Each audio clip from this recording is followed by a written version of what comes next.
It's Veterans Day, and I saw a video of Barack Obama greeting an honor flight, and so I guess this is a series now. Hi, lovelies, welcome back to my channel. If you're new here, my name is Belinda Strana. Thank you so much for all the love and support. To my returning subscribers, those people that share my videos, leave commentaries, and also educate each and every one of us. You guys are the real MVP. So, lovelies. I came across these stages of my video and I started to share where internet is reacting to the video clips of Obama, showing some respect to veterans on Veterans Day, while Orange Man, in the other hand, trying to change Veterans Day to Freedom Day and also changing a whole lot of things. People are, having emotional, and I was able to put out some of those stitches. I'm just going to run the clip as well as some of the stitches I was able to put together. Please leave me your own thought in the comment section of what you think of this video. And please do not forget that we do not support any form of bullying and harassment. We're just here for educational and informative purposes. Alright, We have to see this clip of President Obama, and this is how our veterans should be treated every single day. In Vietnam, it's all free for them. We show them all their monuments and explain what their monuments are about. We just try to treat them with dignity that some of them didn't get when they came home from the war. Hello, everybody. What? As we approach Veterans Day, I wanted to stop by and just say thank you for your extraordinary service. To you, your family, the sacrifices that all of you made to protect our country is something that will always be honored. And we are very grateful, and we also happen to welcome you with a 70-degree day in D.C., which doesn't always happen around here. That's the first time I've seen a president, former or current, greet an honor flight, and that is absolutely amazing. What President Obama did shouldn't be amazing, but it is. And that is exactly how every single veteran we have here in the United States should be treated every single day, not just on Veterans Day. And I am the proud granddaughter of a veteran of World War II. And this, I know I'm very emotional, but thank you, President Obama, for doing this and recognizing their service. You absolutely the best of America. And to just think that last year he walked into that inauguration and he was booed and still held his head up high. Like, he was the best of America. And no matter whether you're a Democrat or Republican, that is a president past, but that very much cares about the people. He's not running for president again. He did it because that is what he wanted to do. Take notes. Take notes of the people that really care. Because no matter what side of the political fence you're on, we're all human. And humanity is very important. And that is what he displayed. And I feel like vets do not get appreciated enough. And to see this warms my heart. Hello, everybody. What? As we approach Veterans Day, I wanted to stop by and just say thank you for... Sometimes I feel like this country took this man for granted compared to what we have now. That man would never. That man did a whole speech and boasted about himself and his administration and what he felt like was good for everybody. And this man is not even president anymore, and he still is doing the duties that some presidents have not done in years. Still honoring people, carrying yourself with dignity. Like, it makes me sad to think that that is the man that's representing us. It makes me sad. And it makes me miss him. Damn, I miss that man. I hate that man in office now. We've been in a clusterfuck of a nation and leader after leader who has either been incoherent, accused of having dementia, not been in his right mind for so long. I forget what a real human leader looks like. As we approach Veterans Day, I wanted to stop by and just say thank you for your extraordinary service. To you, your family, the sacrifices that all of you made to protect our country is something that will always be honored. It's Veterans Day, and we have two scenarios happening right now. We have President Barack Obama, which did the stately thing to do, which was greet veterans and surprise them on a flight. Then we have Donald Trump, who doesn't know the words to God Bless America. God bless America, land that I love. Stand beside. Tells the veterans that they should die without complaining. Dear God, he said, we ask only this, that if we die, we must die, and we as men would die without complaining, without pleading. And is just basically running this country into the ground. And I say this because since 2016, really, our nation has been one dumpster fire after another of not really having faith in a leader, not really believing in a leader, in his capacity to lead, in his coherency, whether he's mentally sound. And obviously Biden wasn't as bad as Trump, because Trump is ridiculous and is ushering in all the hate in the world. But under Biden, we still were like, do you know where you're at? Do you know what you're doing? And that was evident when he didn't let Kamala Harris run from jump and, did the whole presidential election. But seeing Obama greet these veterans and seeing how happy they were and seeing how he speaks to people, regardless of race, regardless of religion, regardless of class, and seeing how we have Dementia Donnie in office and seeing how he speaks about poor people, how he speaks about black people, how he speaks about anyone who isn't his billionaire friends or the ladies with their faces too shot up with filler at Mar-a-Lago. It just sucks.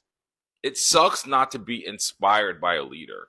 Not to say politicians actually ever really give a fuck about us in the way that I want it to be, but there's still something to be said about believing in someone. This is why Zohran Mamdani won the New York election. There's a certain aspect of believing in him and ushering in change and believing that he'll fight for the people and believing that he understands what it means to be an average New Yorker.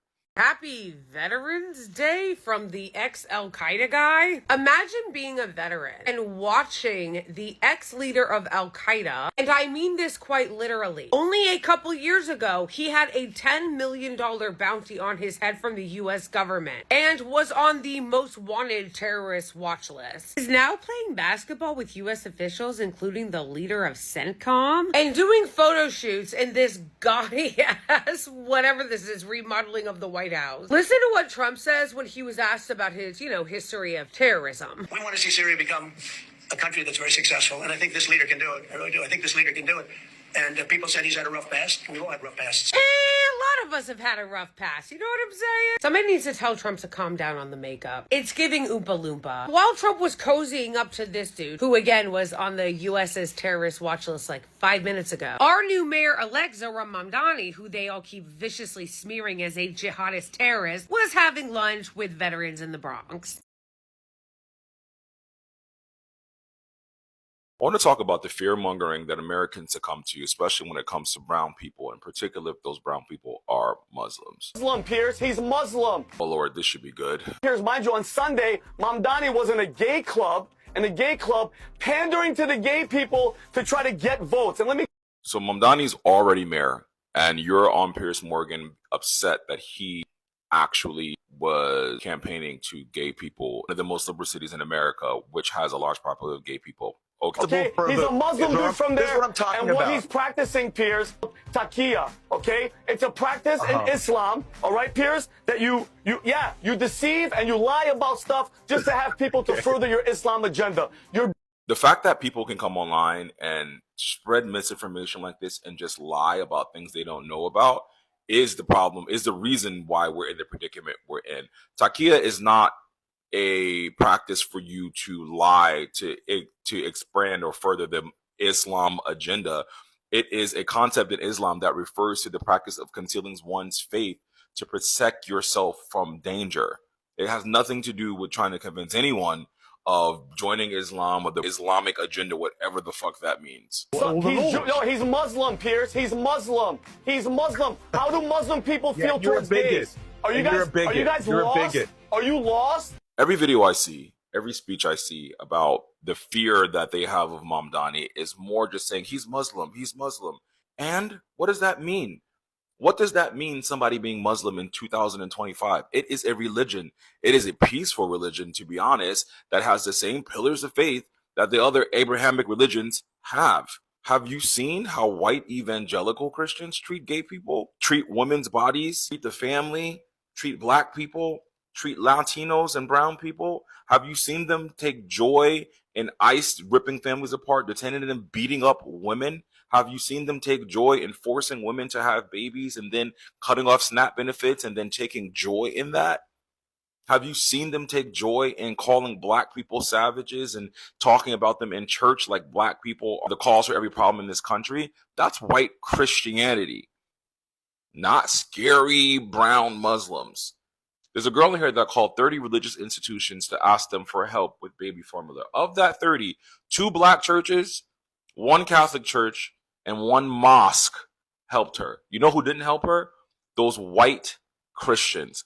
Because white Christianity in America is rooted in white supremacy and racism, much how your entire speech on Fear-mongering right now is rooted in white supremacy and racism. The extremists of anywhere in this world don't represent the whole of anywhere in this world. In that case, you need to be looking at every Christian, white Christian nationalist in this country. If you don't do that, you're just racist. It's Veterans Day, and what I'm about to tell you is absolutely disgusting. While America is supposed to be honoring all veterans who served, Donald Trump's government is erasing some of them. And yes, you guessed which ones. See, this week, the United States quietly removed a memorial in the Netherlands that honored the more than 1 million black soldiers who fought in World War II. The display stood at the American Cemetery in Margraten, where 8,000 U.S. troops are buried, including 174 African Americans. Now, one of the panels told the truth, that black soldiers didn't just fight the Nazis, they fought segregation in their own ranks. They built airfields, drove supply trucks, dug graves, and liberated Europe while still being denied equal rights at home. Now those panels are gone. No notice, no ceremony, just disappeared. The Trump administration's excuse? Routine rotation. But there's nothing routine about erasing history, especially the parts that make America uncomfortable, and especially the week leading up to Veterans Day. And it just happens to come after complaints from far-right groups like the Heritage Foundation, who say the military should stop dividing soldiers by race, even though those soldiers were treated differently. See, on Veteran Days of all days, this is how Trump chooses to honor service, by pretending some service didn't count. So remember this, the men who stormed beaches, flew planes, and built bridges for freedom all deserve to be remembered, because erasing their story doesn't make America prouder, it makes America smaller. It's Veterans Day. It's Veterans Day, and once again, Donald Trump is embarrassing the United States. He says he's going to start calling today Victory Day because, in his opinion, the United States won World War I and World War II. As you know, today is not only Veterans Day, but it's my proclamation that we are now going to be saying and calling Victory Day for World War I. Victory Day, you know, I was recently at an event and I saw France was celebrating Victory Day, but we didn't. And I saw France was celebrating another Victory Day for World War II. And other countries were celebrating. They were all celebrating. We're the one that won the wars. And I said, from now on, we're going to say Victory Day for World War I and World War II. Now, for the record, during World War I, our allies include France, the United Kingdom, Russia, Italy, Japan, and other countries. And for World War II, our allies include the United Kingdom, the Soviet Union, China, France, and other countries. And we could do for plenty of other wars, but we'll start with those two. Maybe someday somebody else will add a couple of more because we won a lot of good ones. But when I see other countries celebrating Victory Day, I watched it. I watched UK, I watched Russia. They were celebrating Victory Day, World War II. And I said, we got to have a Victory Day. Nobody even talked about it in our country. But from now on, we're going to be celebrating Victory Day for World War I, for World War II, and frankly, for everything else.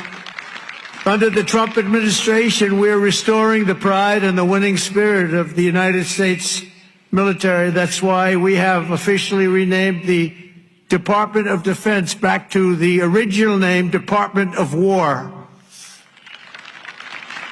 And remember, we won World War I, we won World War II, we won everything in between, we won everything that came before, and then we brilliantly decided to change the name of this great thing that we all created together, and we became politically correct. We don't like being politically correct. So we're not going to be politically correct anymore. From now on, when we fight a war, we only fight for one reason, to win. We fight to win.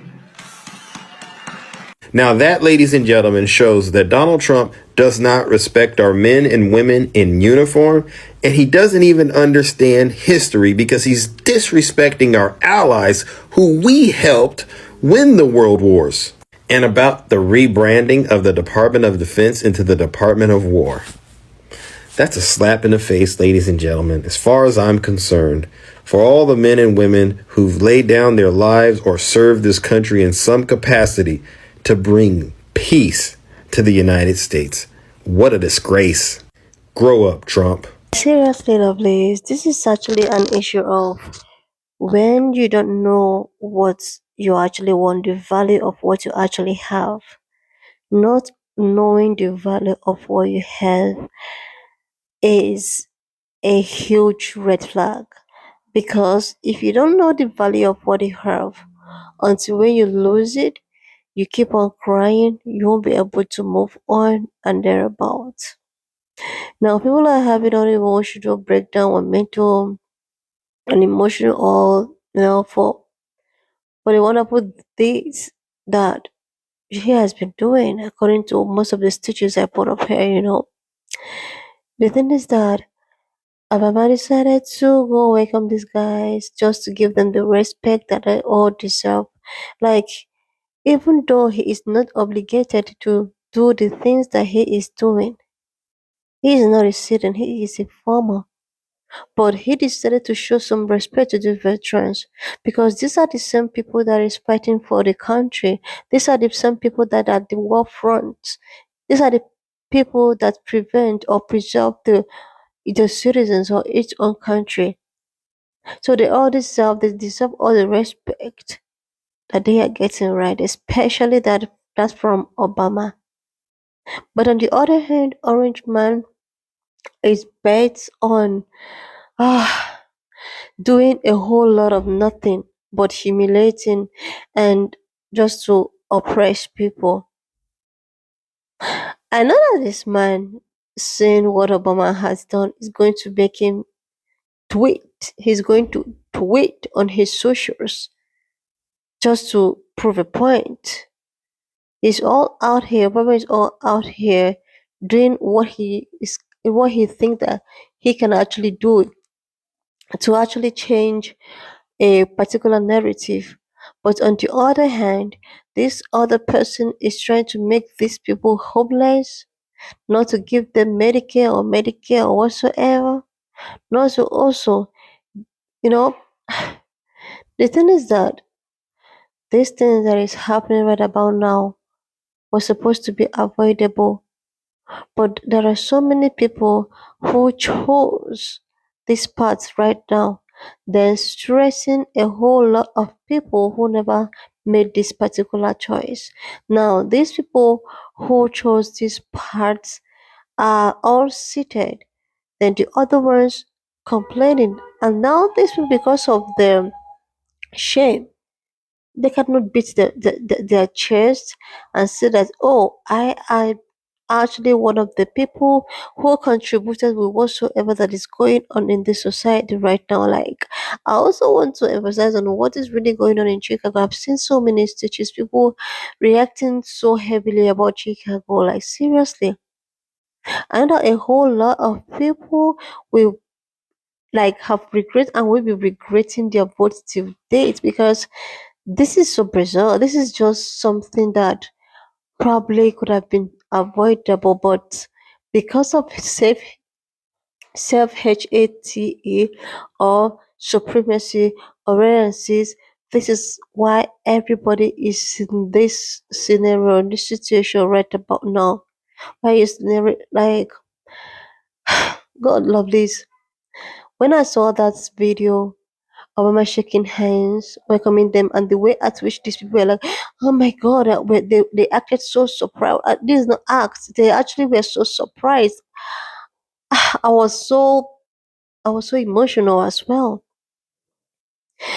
But then again, don't be surprised that if this man should come out for the third term and Orange Man comes out at the third term, there are still people, if I'm not even mistaken, some veterans will actually still vote for Orange Man.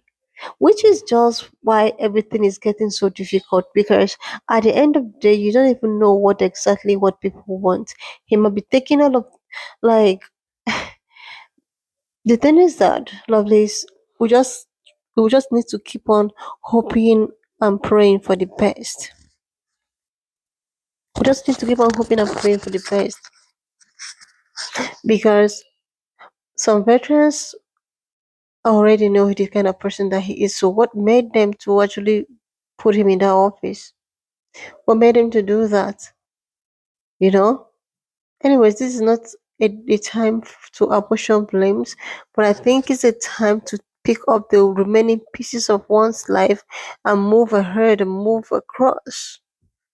You know? Anyway, love this. When I saw this, I thought that I was just gonna put it up here because the internet is at the verge of, oh my goodness. Please leave me your own thought in the comment section of what you think of this video. Please do not forget that we do not support any form of bullying and harassment. We just here for educational and informative purposes. So please share this video, subscribe to this channel if you're here to do that, like, and I will see you love this upload next one. Me your own thought in the comment section of what you think of this video. Please do not forget that we do not, support any form of bullying and harassment. We're just here for educational and informative purposes. So please share this video, subscribe, leave a thought, and I will see you, lovers, when I upload the next one.